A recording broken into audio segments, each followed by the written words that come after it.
أنا ثائر أنا ثائر والخط حسيني খাও সুলতান। এত ছোট গরু বেচতে পারবেন? ব্যস্ত তো হইবই, নাহলে সাদের কাজটা কেমনি শেষ করবো? আরো খাবি? বাজান, তুমি সুলতানরে নিয়ে কই যাও?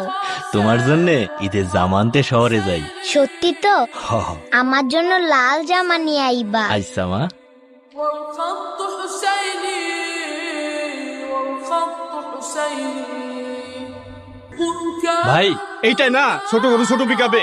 نحن وثورة জি না, গরু নাম রাখছে সুলতান। هذه المرة বাহ, গরুটা তো অনেক কিউট। এটা আপনার? হ মা, ওর নাম সুলতান। সুলতান, সুন্দর নাম তো। ওই হাসান সাহেব আসছে। হাটের বড় গরুটা কোন দিকে? হাটের সবচেয়ে বড় গরুটা হাসান সাহেবের হওয়া চাই।